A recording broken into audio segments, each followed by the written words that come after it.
Britain to recognize the State of Palestine on Sunday, according to reports, and India says Trump's H-1B visa price hike could disrupt Indian IT services, families. This is TRT World's daily news brief for Sunday, September 21st. Britain is expected to formally recognize the State of Palestine on Sunday, according to reports in the UK press.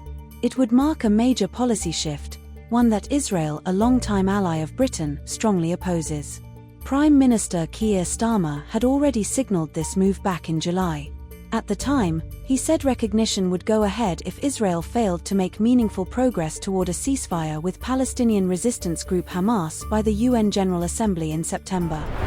Israeli Prime Minister Benjamin Netanyahu has asked Washington to lean on Egypt over its growing military presence in the Sinai Peninsula, according to a report by Axios. The report said Israeli officials view the Egyptian buildup as a fresh source of tension between the two countries. Axios, citing US and Israeli officials, said Netanyahu raised the issue directly with US Secretary of State Marco Rubio during their meeting on Monday. US President Donald Trump is threatening consequences for Afghanistan if it doesn't return control of the Bagram Air Base to the US.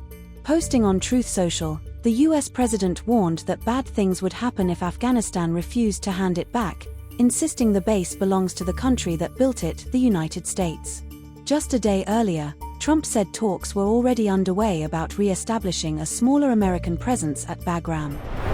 Iran says it's suspending cooperation with the UN's nuclear watchdog after the Security Council failed to permanently lift sanctions on Tehran. The move follows efforts by Britain, France, and Germany, the so-called E3, to trigger a process that would reimpose sanctions. In a statement carried by state media, Iran's top security body lashed out at what it called reckless decisions by the Europeans, while stressing again that its nuclear program is peaceful. And finally, India's tech industry is warning of fallout from a huge spike in the cost of H-1B visas in the US. Under a new order, those visas will now come with a price tag of $100,000 a year. The country's top IT trade body, NASSCOM, said the hike will hurt India's technology services companies and the many Indian nationals who work in the US on H-1B visas. India's foreign ministry also weighed in, saying the move could have serious humanitarian consequences, especially for families who would face major disruption as a result. And that's your daily news brief from TRT World. For more, head to trtworld.com.